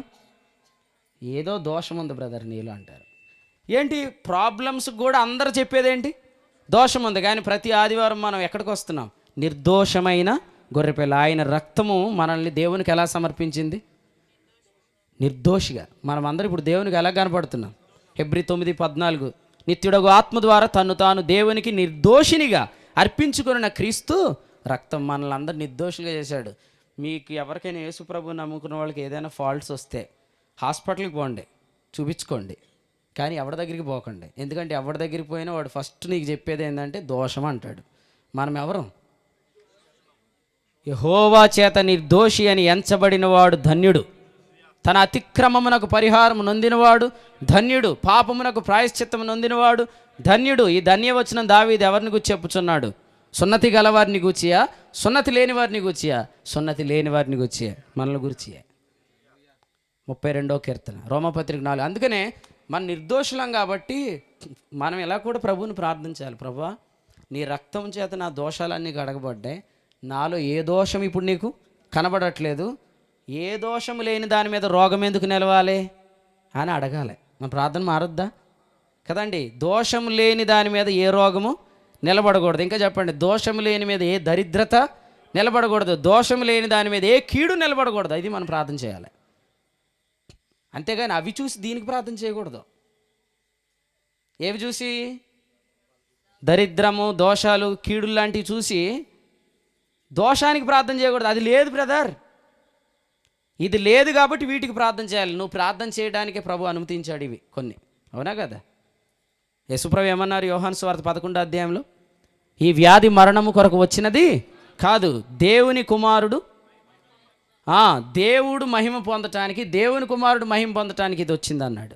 మనం కూడా ఏ ప్రాబ్లం వచ్చినా అందులో యేసు ప్రభుకే మహిమను కలిగించాలి తప్ప వాటిని పట్టుకొని మనము యేసుక్రీస్తు కార్యాన్ని మనం జడ్జి చేయకూడదు. దేవునికి స్తోత్రం. అర్థమైందా? మన ప్రార్థన అలాగ ప్రభు నడిపించును గాక. సో నిష్కళంకమైన దాన్ని తింటున్నాం, నిర్దోషమైన దాన్ని తింటున్నాం. ఎన్నున్నాయి ప్రభు బల్ల మీద? 2. 1 కళంకము లేని శరీరం, 2 దోషము లేని రక్తం. దోషము లేని రక్తం మనల్ని నిర్దోషులుగా చేసింది. కళంకము లేని శరీరం తింటున్నాం కాబట్టి ప్రతి కళంకము నుంచి ప్రభు మనల్ని. ఎన్నో లోపాలు ఉంటాయండి, నడవలేము, కూర్చోలేము, వినలేము, ఓపిక లేదు, నీరసం, ఇవన్నీ ఉంటాయి. కానీ ఆనాడు పస్కాని తిన్నవారిలో నిస్సత్తువు చేత తూలినవాడు ఒక్కడు లేడు. పస్కాని తిన్నవాడిలోని నిస్సత్తువు చేత తూలినవాడు ఒక్కడు లేకపోతే ఇప్పుడు మన పస్కా పశువుని తింటున్నాం కదా ప్రభువుని, మనం ఎందుకు నిస్సత్తువు కలిగి ఉంటాం? ఈ జనరేషన్లో మన ఆరోగ్యాన్ని చూసి అసలు మీరేం తింటున్నారని మిమ్మల్ని అడిగేవాళ్ళు వచ్చుదురు కాక. మీ దగ్గర మైక్ పెట్టి ఏం తింటున్నారంటే పొద్దుటే మొలకలండి, మధ్యాహ్నం ఏం తింటలేదు, రాత్రి చపాతీలు అని మీరు చెప్పకూడదు. 5 తిన్నవారు కూడా, అది కూడా కళంకము లేని ఆహారం ఏది కాదు. కళంకము లేని ఆహారం ప్రభు ఒక్కడే. ఆయన భుజించడానికి మనకు అధికారము ఇచ్చాడు. మనకు ఒక బలిపీఠం ఉన్నది, దాని సంబంధమైన వాటిని తినుటకు గుడారంలో సేవ చేయవారికి అధికారం లేదు. దేవునికి స్తోత్రం. నేను ప్రభువు రొట్టె వచ్చినప్పుడు దాన్ని ఇలా పట్టుకున్నప్పుడు ఆదివారం ప్రభు నా హృదయంలో ఒక మాట ఇలా చెప్పాడు, అసలు నువ్వు ఇది తింటున్నావు కదా, పాత నిబంధనలో తినాలంటే ఖచ్చితంగా ఎవరు తినాలి? యాజకుడే తినాలి కదా, కాబట్టి నువ్వు యాజకుడివి అనే మాట గుర్తు చేశాడు. మీకు అందరికీ తెలుసు కావచ్చు, కానీ నాకు మాత్రం ప్రభు అది స్పెషల్ గుర్తు. అంటే ఇది తింటున్నామంటే మన యాజకులు కాబట్టి తింటున్నాం. పేతురు 1 పత్రిక 2:9 మనల్ని ఏం చేశాడు? దేవునికి స్తోత్రం. యాజకులు తినే ఆహారం తింటున్నాం కాబట్టి జీవానికి కావలసిన వాటిని అన్నిటిని ఆయన మనకు దయచేస్తాడు. కాబట్టి ఆరోగ్యాల కొరకు చింతించొద్దు, ఆర్థిక విషయాల గురించి చింతించొద్దు, దేని గురించి చింతించొద్దు. ఎందుకంటే మొదట నా నీతిని వెదకుడే అన్నాడు. యేసు ప్రభు నమ్మగానే మనల్ని నీతిమంతులుగా తీర్చాడు. ఇక నీతిమంతునిగా తీర్చిన వాడికి సమస్తం ఎందుకు ఇవ్వడం? అందుకని అన్నాడు, తన సొంత కుమారుణ్ణి అనుగ్రహించాడు కదా. రోమపత్రిక 8వ అధ్యాయం దాని పై వచనంలో ఏం చెప్పాడు? 30లో పిలిచినవాడు నీతిమంతులుగా తీర్చినవాడు నీతిమంతులుగా తీర్చిన వారిని మహింపరచాడు. నీతిమంతులుగా తీర్చిన క్రింద అన్నాడు ఆయనతో పాటు సమస్తాన్ని మనకెందుకు? దేవునికి స్తోత్రం. మన వైఖరి వేరు, లోక వైఖరి వేరు. శ్రమ చూస్తే ఏమంటారు? ఏదైనా లోపం ఉందేమో, బాధ వస్తే లోపం ఉందేమో, కరువు వస్తే, వస్త్రహీనత వస్తే, ఇవన్నీ మనకు కనపడితే మనం వీటిని బట్టి కాదు, నన్ను దేవుడు నీతిమంతుడిగా తీర్చాడు అనే మాటను గుర్తుపెట్టుకొని శ్రమను అత్యధికంగా ఓడించాలంట, బాధను అత్యధికంగా ఓడించాలంట, కరువును అత్యధికంగా ఓడించి, శ్రమ అయినా, బాధ అయినా, చెరైనా, ఖడ్గమైన, వస్త్రహీనత అయిన, ఉపద్రవమైన క్రీస్తు ప్రేమ నుంచి మనల్ని ఎడబాపునా మనలను ప్రేమించిన వాని ద్వారా వీటన్నిటిలో మనం అత్యధికమైన విజయం. యేసు ప్రభు దగ్గరికి వస్తే ఏంటండి అని అడుగుతున్న వారికి మీకు ఒకటి చెప్తాను, అత్యధిక మెజారిటీతో మీరు శ్రమలను ఓడించవచ్చు, అత్యధిక మెజారిటీతో మీరు బాధను ఓడించవచ్చు, అత్యధిక మెజారిటీతో మీరు చెరను ఓడించవచ్చు, కరువును ఓడించవచ్చు, ఉపద్రవాన్ని ఓడించవచ్చు, ఖడ్గాన్ని ఓడించవచ్చు. అత్యధికమైన మెజారిటీయే. అర్థమైందా? దేవునికి స్తోత్రం. అది ఎవరి బైబిల్లో ఉంది? అందరి బైబిల్లో ఉంది. చదవండి, వినండి, గ్రహించండి. కాబట్టి మనము ఈ వర్తమానంలో ఆయన పేరు ఆశ్చర్యకరుడు, ఆయన కార్యాలు ఆశ్చర్యకరం, ఆయన కార్యాలు వింత కార్యాలు. సంవత్సరాలు మరలా ఏం చేయగలడు? ఖచ్చితంగా రీస్టోర్ చేయగలడు. అలా రీస్టోర్ చేస్తే మళ్ళీ ఇప్పుడు 18 ఏళ్ళు వస్తాయి మీకు. ఇక అందరూ ఎలాగ వెళ్ళిపోతారు? ఇందాకే మనం చెప్పుకున్నాం కదా, ఇక మోకాల మీద కొడుతుంది అనమాట. ఎవరికి? శ్యామకి దోమ. ఎంత ఉంది అనుకుంటే దోమ ఎంత ఉంది ఇక్కడ. ఈ సైజు దోమ మోకాళ్ళ మీద కొడుతుంది. మేము అందరం అనుకున్నాడు మోకాళ్ళు కుట్టింది మనం కొట్టకూడదురా బాబు, ఆడలాగా నడిచేస్తాం మనం అందరం, మోకాళ్ళ దగ్గర ఆపరేషన్ అయిపోద్ది అనుకున్నాం. కానీ రాత్రి ప్రభు అది స్థిరపరిచాడు. మీరు అందరూ ఆయనలో నడిచినా నడకపోయినా ఆయనలో పరిగెత్తుదురు గాక కదండి. అబ్రహాములు ఉన్నారు ఇక్కడ, అందరూ అబ్రహాములు అయ్యారు ఇప్పుడు కదా, అనేకులకు తండ్రులు కాదు, వృద్ధులు అయిపోయినట్టు కదండి. అయ్యి బాబా, గంట మెసేజ్ ఎక్కడ వింటాం? షార్ట్లు అయితే వింటాం. షార్ట్లు కాదు వినాల్సింది, 3 గంటల వర్తమానం వినాలి మనం. మళ్ళీ ఆ దినాలు మళ్ళీ తిరిగి వచ్చును గాక. 3 గంటల వర్తమానాలు కదండి. మరి మేము వండుకున్నవి ఏమవుతాయి? అవి కూడా తిని పెడతాం. కానీ 3 గంటల వాక్యం వినే కృప మళ్ళీ దేవుడు తీసుకొని వస్తాడు. అది ఆల్రెడీ మాకు జరుగుతుంది కొన్ని స్థలాల్లో. మీరు ఎవరు బెదిరిపోవద్దు. ఈయన ఇందాక ఒక మాట అన్నాడు కదా, ఇప్పుడు నాకు వెనకాల అంటాడు కానీ ధైర్యం ఉందో లేదో నాకు తెలీదు. ఈయనకి ప్రత్యక్షతలు ఎక్కువ వచ్చి ఈయన వదులుతలేదంట. తర్వాత ఇంకో మాట ఏమన్నాడు, ఈయన దగ్గరే అన్నాడు కదా, అప్పుడు నాకు అది ఎలా వినపడిందంటే ఆయన వదలడు ఇప్పుడు అని హింట్ ఇచ్చినట్టు అనిపించింది నాకు. నేర్చుకున్నవాడే వదులుతలేదంటే నేర్పించినవాడు ఇంకా వదలడు అన్నట్టు అనిపించింది. కానీ నేను వదిలేస్తాను, ఒక్క మాట చెప్పి నేను ముగిస్తాను. 3వ మాట, ఆశ్చర్యకారుడు ఆశ్చర్యకార్యాలు వింత కార్యాలు జరిగిస్తున్నాడు. ఆఖరి మాట ఇది. న్యాయాధిపతుల గ్రంథంలోనే ఈ మాట నేను చెప్పి ప్రార్థన చేస్తాను. 2వ అధ్యాయము 2వ వచనం చదవండి.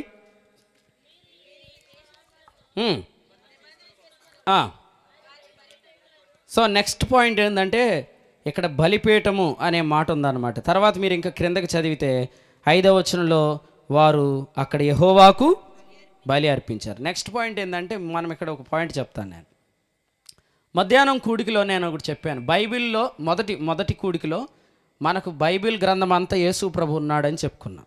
మధ్యాహ్నం కూడికలో ప్రభువు మనకు కనిపించిన ప్రతిసారి మనకు తండ్రి అనే భావం కనపడుతుంది. ఆయనవన్నీ మనవి అని కనపడుతుంది. మనకు సర్వం ఉందని అర్థమైద్ది, మనకు సంతోషం కలిగిద్ది. ముగింపు మాట, సంతోషంతో మనము దేవుని పనిని కడతామే కానీ కోల్సము అని ముగించుకున్నాం మనం, అంతే కదండి. అయితే ఆఖరి ఈ మాటలో నేను ఒక్క మాట చెప్తాను వినండి.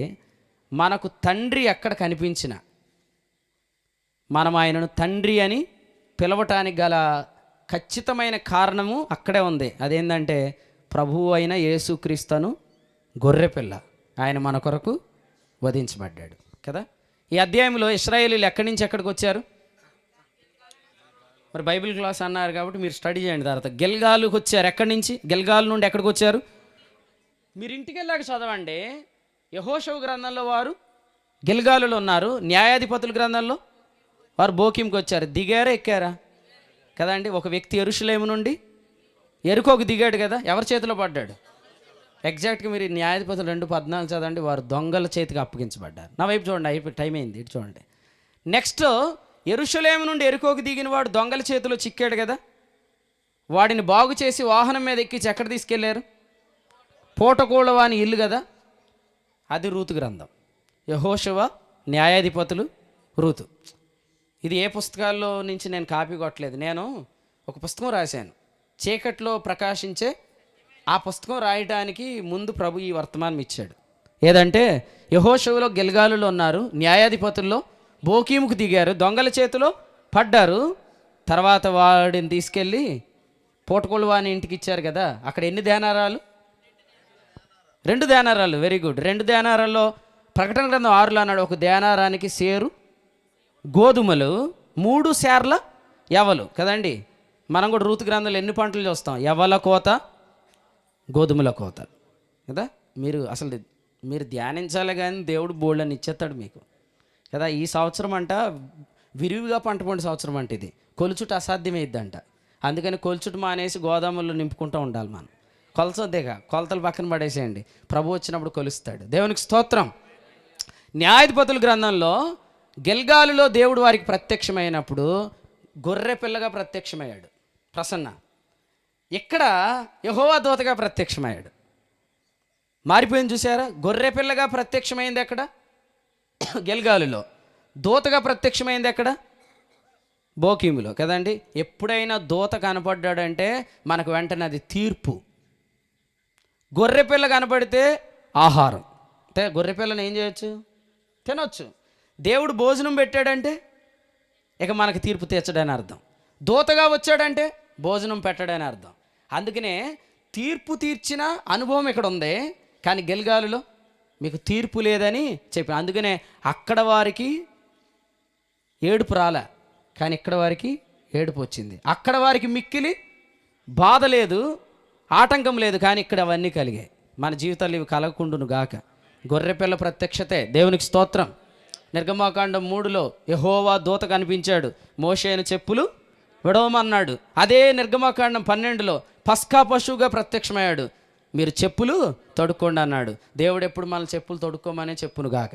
చెప్పులు విడవమంటే తీర్పు, చెప్పులు తొడుక్కోమంటే నో జడ్జిమెంట్. కొడుకు రాగానేమన్నాడు? వీడు అసలు ఏమేమి అనుకున్నాడు? మా నాన్న వెళ్ళటం బెల్ట్ తెస్తాడు, వాయించేస్తాడు అనుకున్నాడు. అసలు వెళ్తాం వెళ్ళి ఈయనే ముందు గుర్తించి దగ్గరికి వెళ్ళి మెడ మీద పడి ముద్దు పెట్టి లోపలికి తెచ్చి ఎద్దు పెట్టాడు. అద్భుతం కదండి. దేవునికి స్తోత్రం.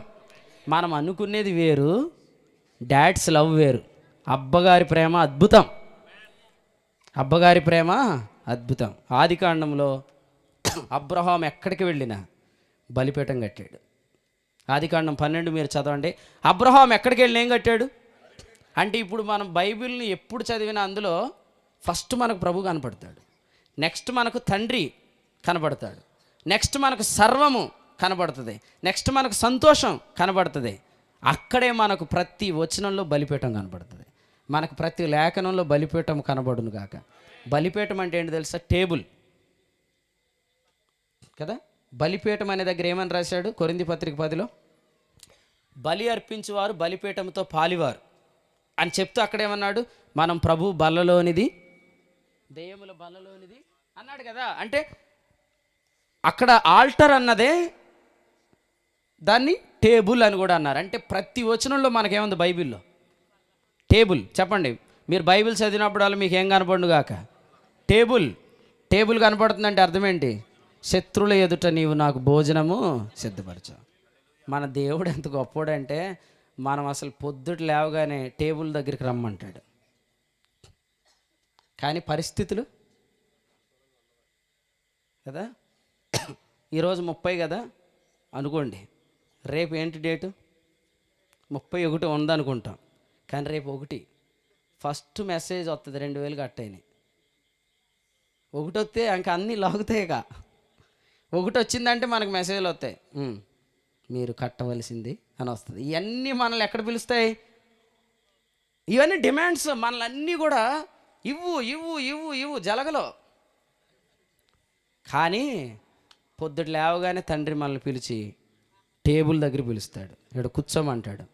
ఈ శత్రువులందరూ మన చుట్టూ జలగల్లాగా ఇవ్వు ఇవ్వు ఇవ్వు అంటే ఈ శత్రువుల మధ్యలో ఆయన మనకు భోజనము సిద్ధపరుస్తాడు. నూనెతో నా తల అంటి ఉన్నావు, గాఢాంధకారపులోయలో నేను సంచరించిన, ఇప్పుడు ఏ అపాయానికి భయపడు. నీవు నాకు తోడు, నీ దుడ్డు కర్ర నన్ను పోషిస్తుంది, నీ దండము నన్ను దండిస్తుంది, అయినా అది నాకు ఆదరణే అన్నాడు. పోషించేవాడే హెచ్చరిస్తాడు, సరిచేస్తాడు, నువ్వు నాకు ఉన్నావు అంతే చాలు. ఇది 23కే అద్భుతం. ప్రభు ఎంత గొప్పవాడండి మన లైఫ్లో. ప్రతి వచనంలో టేబుల్ పెట్టాడు. ఆదికాండం నుంచి మీరు చదువుకుంటూ వెళ్తే ప్రతి లేఖనంలో టేబుల్ ఉంది. ఆ బల్ల మనకు కనబడును గాక. ఫీడింగ్, పోషణలోనేముంది సంరక్షణ కదా. కొట్టడంలో సంరక్షణ లేదు. కొంతమంది ఏం పెట్టకుండా కొట్టేస్తున్నారు, వస్తమే చాలు కర్ర అట్టుకుంటున్నారు, కొట్టుబడేస్తున్నారు. కానీ మన ప్రభు ఇప్పుడు అక్కడి నుంచి మనల్ని దాస్యపు గృహము నుండి విశ్వాస గృహానికి తెచ్చి అన్నాడు, ఇప్పుడు మీరు వారికి భోజనము, మీరే వారికి భోజనం పెట్టండి అన్నాడు. కాబట్టి ఇప్పుడు ఆయన మనకు పెట్టాడు కాబట్టి కొడతాడు. ఆడు ఫరో ఉన్నాడు, ఆడు మనకు పెట్టలేదు, ఆడు గతంలో మనకు వాళ్ళు ఏమీ పెట్టలేదు, మనల్ని చిత్తగొట్టేశారు.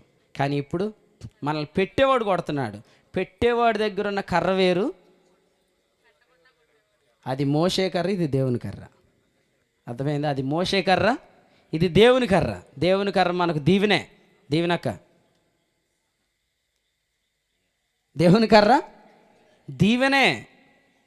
దేవునికి స్తోత్రం. ప్రతి వచనంలో టేబుల్ కనపడుతుంది కదండి. ఆదికాండం 22వ అధ్యాయంలో ఆఖరి మాట ఇది. అబ్రహాము ఇస్సాకుని తీసుకొని ఎక్కడికి వెళ్తున్నాడు కదా. ఆ అధ్యాయంలో నేను ఇందాక కూడా చెప్పాను మీకు. ఆ అధ్యాయంలో అద్భుతమైన ప్రశ్న ఏది? దహన బలికి నిప్పు ఉంది, కట్టెలు ఉన్నాయి, కత్తి ఉంది, గొర్రెపిల్ల ఏది కదండి. Where is Jesus? యేసు ప్రభు ఎక్కడున్నాడనే ఆ ఆకలితో ప్రతిదినం మనం వాక్యం చదవాలి. అలా చదివినప్పుడు మనకు అక్కడ అబ్బా కనపడతాడు, మన అబ్బా. అసలు ఆదికాండం 22వ అధ్యాయం మళ్ళీ నేను ఇందాక వచ్చే ముందు చదివాను, ఇంకేమైనా కనపడిద్దేమో ఇందులో ఎదుర్కొందామని. కనపడితే అసలు మొట్టమొదటి వచనంలో ఏముంది? ఈ సంగతులు జరిగిన తర్వాత దేవుడు అబ్రహామును పరిశోధించాను. అబ్రహామా అన్నాడా? అబ్రహాం అనే దానిలోనే అబ్బా ఉన్నాడు కదండి. అబ్బా అంటే ఎవరు? తండ్రి. అబ్రహాం అంటే అనేకులకు తండ్రి. అంటే ఆ అధ్యాయంలో నా తండ్రి అని ఇస్సాకు అనకముందే అసలు దేవుడే ఏమని పిలిచాడు? అబ్రహామా కదండి. ఆ అధ్యాయం చూడండి ఎంత బాగుంటుందండి. అబ్రహామా అంటాడు మళ్ళీ కదా. దేవుడు మనల్ని వాక్యం చదివినాక అసలు మన శబ్దాలు మారిపోవాలి. ఇంట్లో శబ్దాలు ఎలా మారిపోవాలా? అబ్బా అబ్బా అబ్బా అబ్బా, తండ్రి తండ్రి తండ్రి తండ్రి. ఆత్మ మనలో ఉన్నాడు, నాయనా తండ్రి అని మొరపెట్టే ఆత్మ. ఈ శబ్దము అబ్రహాం ఇంట్లో ఎక్కువ వినపడిద్ది. ఎందుకంటే వాళ్ళ భార్య అత్తమాటు అబ్రహాము నా యజమానుడా అని పిలుస్తుంది అనమాట. అంటే అస్తమాటు వాళ్ళ ఇంట్లో వినపడిన శబ్దం ఏంటి? తండ్రి తండ్రి తండ్రి. అటువంటి శబ్దాలు మన ఇంట్లో నింపబడును గాక. నిజంగా అటువంటి శబ్దం ఉన్న ఇంటిలో మరి దేవుడు వెలుగు నింపుతాడు. ఆ ఇంటిలో వెలుగు తేజస్సు ఉండటం వల్ల అందులోనికి మోషే వెళ్ళలేదు, పాత నిబంధన యాజకులు వెళ్ళలేదు అన్నట్టు ఎటువంటి డిమాండ్స్ మన ఇంట్లోనికి జొరబడకుండా ప్రభు కాపాడునుగాక.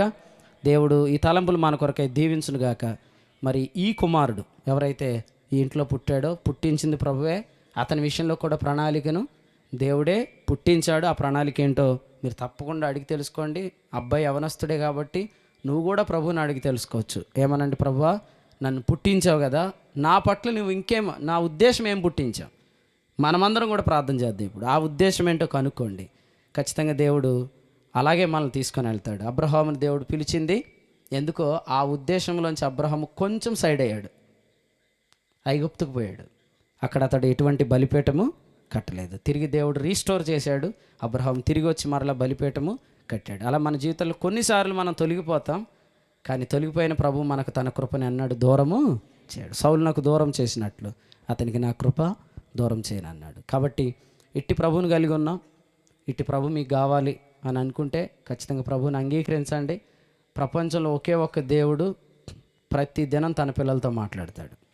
ఆ దేవుడు మాట్లాడతాడు కాబట్టి ఆ దేవుడిని ఆరాధించేవారు కూడా ఆయనను గురించి మాట్లాడుతూ ఉంటారు. వారు మాట్లాడినవి వారి జీవితంలో పొందుకుంటూ ఉంటారు. కాబట్టి మనం ఆరాధించే దేవుడు మోగవాడు కాదు. ఇదివరకు మనం మోగవాటిని ఆరాధించాము, కానీ ఇప్పుడు మాట్లాడేవాడిని ఆరాధిస్తున్నాం. మాట్లాడేవారిని ఆరాధించేవారు మాట్లాడతారు, మాట్లాడిన కొలిది దేవుడు వారి జీవితంలో కార్యాలు జరిగిస్తాయి. ఇట్టి దేవుడిని కావాలంటే యేసు ప్రభుని రక్షకునిగా అంగీకరించు. యేసు ప్రభు ద్వారా తప్ప ఎవరు దేవుని యొద్దకు రాలేరు. యేసు ప్రభు మన పాపాల నిమిత్తం చనిపోయి సమాధి చేయబడి తిరిగి లేచి అనీతిమంతుల కొరకు నీతిమంతుడైన క్రీస్తు చనిపోయి మనల్ని దేవుని దగ్గరికి తీసుకొని వస్తున్నాడు. అట్టి ప్రభువుని చేర్చుకోండి. ఒకవేళ ఈ లోకంలో ప్రభువుని చేర్చుకోకపోతే మనం ఇక ఎన్నడూ ఆయన కలుసుకోవడానికి అవకాశము లేదు. కాబట్టి ఇక్కడ ఉండగానే దేవుని కలుసుకోవాలి, దేవునితో మనము ఏకమవ్వాలి, ఆయనతో మనం కలిసి జీవించాలి. ఇక చనిపోయినాక మన ఆత్మ పరమాత్మ దగ్గరికి వెళ్తుంది అన్న మాటల్లో వాస్తవం ఎంత మాత్రం లేదు. బ్రతుకున్నప్పుడే ఒకరికొకరు సారీ చెప్పుకోవాలి, సమాధాన పడాలి. సమాధి పెట్టి దగ్గర ఏడిస్తే ఫలితం ఏం లేదు. చచ్చిపోయిన తర్వాత పరమాత్మతో ఈ ఆత్మ ఏకం అవ్వాలని మనం ఎన్ని కర్మలు చేసినాక పని అవదు. యేసు ప్రభు చేసిన కర్మ కంటే గొప్ప కర్మ ఏదీ లేదు. ఆయన పుణ్యకార్యాన్ని అంగీకరిస్తేనే మనం దేవునితో సమాధాన పడతాం. Rest in peace, not after death. జీవుడు పోయినాక రెస్ట్ ఇన్ పీస్ కాదు, ఈ బ్రతుకు దినాల్లోనే మనల్ని దేవుడు తనతో సమాధాన పరుచుకుంటాడు. అది పీస్లోకి రాగానే రెస్ట్ ఇస్తాడు. కాబట్టి ఒక్కసారి దేవునితో పీస్ అనే సమాధాన నిబంధన ఏర్పడగానే అనుదినం మనల్ని జీవింపజేస్తాడు. అంతేగాని చనిపోయినాక రెస్ట్ ఇన్ పీస్ కాదు, బ్రతుకున్నప్పుడే విశ్రాంతి. హెబ్రీ పత్రిక అంతా బ్రతుకున్నప్పుడే విశ్రాంతి. కాబట్టి ఈ గొప్ప విశ్రాంతి జీవితంలోకి ప్రభు పిలుస్తున్నాడు. ప్రయాసపడి భారం మోస్తున్న సమస్త జనులారు కదండి. అసలు మీరు ఆలోచన చేయండి, ఇది వరకు మనం ఆరాధించాలంటే ఎంత ఖర్చు? చాలా ఖర్చు కదండి. పూజకయ్యే ఖర్చు ఎంత?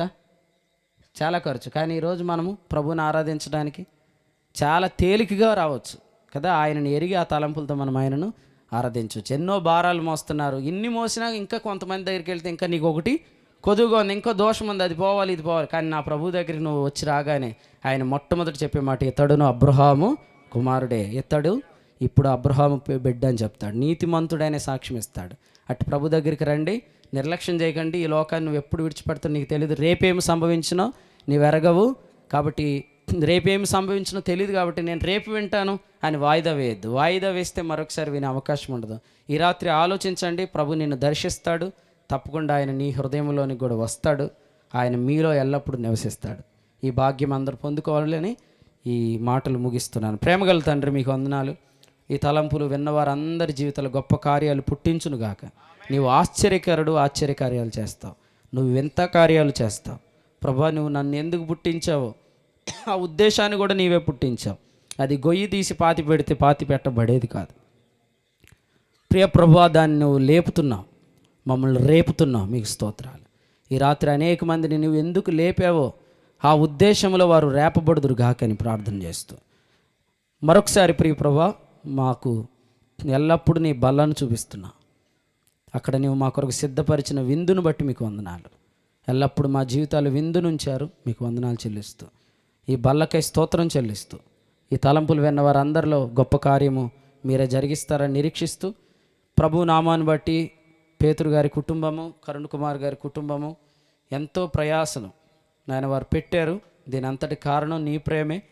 ఈ ప్రయాసలో 1% కూడా అది వేస్ట్ అవ్వదని నమ్మి స్తుతిస్తూ, వీటిని నీవే ప్రయోజనకరంగా మారుస్తావని నమ్మి నిరీక్షిస్తూ యేసు ప్రభునామములో ప్రార్థిస్తున్నాము తండ్రి.